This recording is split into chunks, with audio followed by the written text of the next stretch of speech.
मी एका पिक्चरचं नाव ठेवलं, मला खूप त्याचा त्रास झालेला, ज्याचं नाव होतं शिक्षणाच्या आईचा गो. हो. मी शेवटपर्यंत म्हटलं मी नाव बदलणार नाही. म्हणजे ते खूप झालेलं की रिलीज होऊ देणार नाही. मग खूप म्हणजे अशोक चव्हाण त्यावेळेला CM होतं. मी त्यांना म्हटलं, ते म्हणाले आम्ही पोलीस प्रोटेक्शन देऊ. प्रॉब्लेम होता थिएटरवाले घाबरायचे. ते म्हणाले पोलीस एक कोणी लांबून दगड मारला आमची काच फुटली तर ते मला बोलले आम्ही तुमचं शॉर्ट होईपर्यंत थिएटर देणार नाही. मला खूप सगळीकडनं प्रेशर झालं की नाव बदल. म्हटलं बदलणार नाही. म्हटलं ती शिवी नाहीच आहे, मी कोकणातला आहे.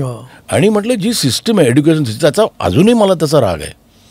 आपली एज्युकेशन सिस्टम इज खूप रिग्रेसिव्ह. पण त्यामुळे म्हटलं त्या सिस्टमच्या अगेन्स्ट येते. बरं, त्या नावाचं मला खूप नुकसानही झालं. कारण नॉर्मल पीपल ज्यांनी नंतर सॅटेलाईटवर पिक्चर पाहिला त्यांनी मला फोन करून सांगितलं की आम्ही त्यावेळेला मुलांना दाखवलं नाही, आम्हाला वाटलं की शिक्षणाच्या अगेन्स्ट आहे. पण आय स्टक बाय इट शेवटपर्यंत. म्हणजे मी नाहीच म्हटलं बदलणार. मी माझ्यावर तुम्ही फोर्स करू शकत नाही. बरोबर आहे. पण तुम्ही सिनेमा बघा म्हटलं, ती शिवी नाही आहे, सगळं झालं. पण मला फक्त जे वाटलं ना की हे युटर्न इतका लवकर करायची काही गरज नव्हती.